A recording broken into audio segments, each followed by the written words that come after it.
Welcome to Your Wealth Matters. I'm Janet Kim Singh, Portfolio Manager at Capstone Asset Management, and I'm joined by my fellow colleague and dealing representative on the private wealth team, Trent Heppner. Today we're discussing RESPs again, and I say again because we have covered this topic in a previous edition of Your Wealth Matters. So if you need to go back and watch part one, we'll put that link in the description below. But this is the unofficial part two because there are a lot of subtleties when it comes to the RESP.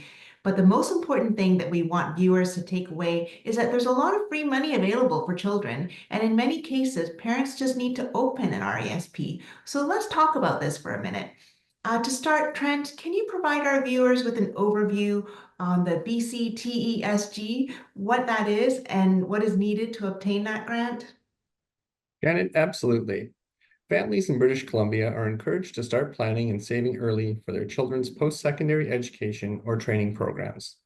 To help, the BC government will contribute $1,200 to eligible children through the BC Training and Education Savings Grant. At present, the grant is available to eligible children for a 3-year window only. Children may apply for the grant between their 6th birthday and the day before they turn 9. The parent or guardian plus the child must be residents of British Columbia at the time of the application and have a valid social insurance number. So for kids born in 2015, apply before the 9th birthday in 2024. For kids born in 2016, apply before the 9th birthday in 2025. For kids born in 2017, apply for before the 9th birthday in 2026. And for kids born in 2018, start applying on the 6th birthday of your child in 2024. Now, the first step is to contact your financial institution and ask if they offer the grant. Most will.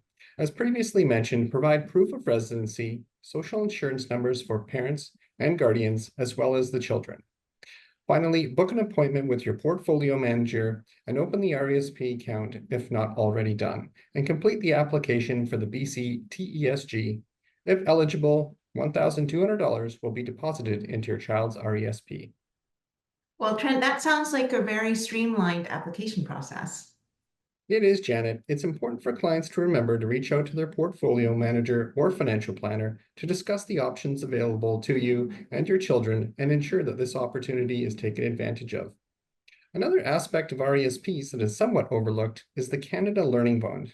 Janet, would you like to highlight this for our viewers? Certainly. So Employment and Social Development Canada, or ESDC, provides an additional incentive of up to $2,000 to help low-income families start saving early for their children's education after high school or post-secondary education. The Canada Learning Bond, CLB, will be deposited directly into the child's RESP.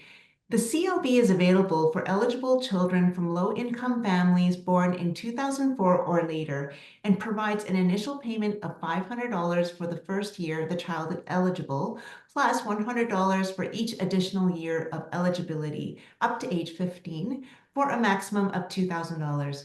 Personal contributions are not required to receive the CLB, and to help cover the cost of opening up an RESP, ESDC will pay $25 into the RESP, to which the initial CLB of $500 is deposited in recognition of a one-time incidental expense that may be associated with opening the RESP account.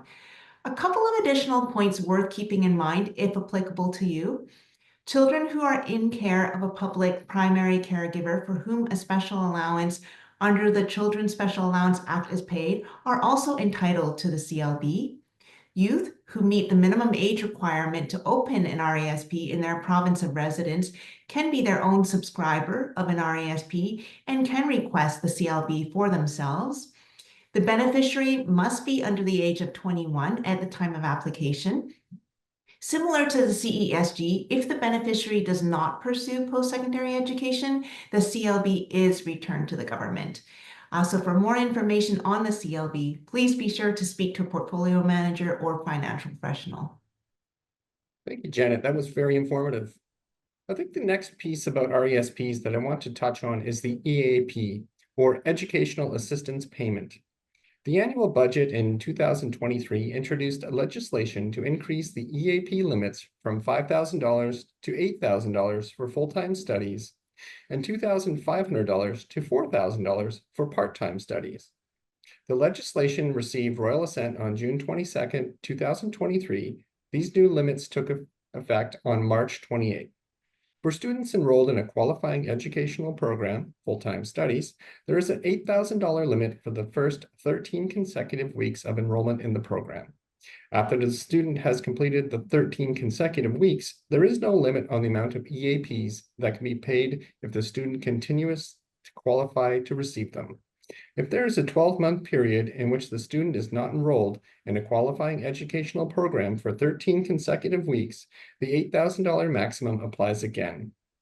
For those enrolled in a specified educational program, part-time studies, there is a $4,000 limit for any period of 13 consecutive weeks of enrollment. Great information, Trent. Thank you for sharing that change. And this essentially means that one can access more grant money right off the bat.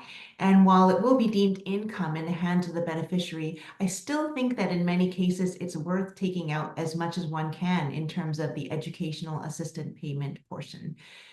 Before we wrap things up for this installment of Your Wealth Matters, I want to briefly highlight the Canadian Education Savings Grant requirements for beneficiaries who are 16 or 17 years old. Since the CESG has been designed to encourage long-term savings for post-secondary education, there are specific contribution requirements for beneficiaries who attain 16 or 17 years of age. RESPs for beneficiaries 16 and 17 years of age may still be eligible to receive the CESG if at least one of the following two conditions is met. A minimum of $2,000 was contributed to and not withdrawn from the RESP of the child before the end of the calendar year the beneficiary turned 15, and a minimum annual contribution of $100 was made to and not withdrawn from the RESP, and at least 4 of the years before the end of the calendar year the child turned 15.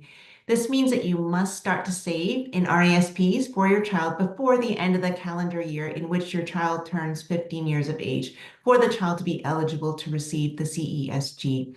The CESG and accumulated earnings will be part of the Educational Assistant Payments, or EAP, that we spoke of, and is paid out of the RESP to the beneficiary. If the beneficiary does not pursue post-secondary education, the CESG is returned to the government. That's great information. Thanks for sharing, Janet. Thanks. So we've shared a lot of information with our viewers today, and thank you to all who have watched this installment of Your Wealth Matters. Bye for now. Bye-bye.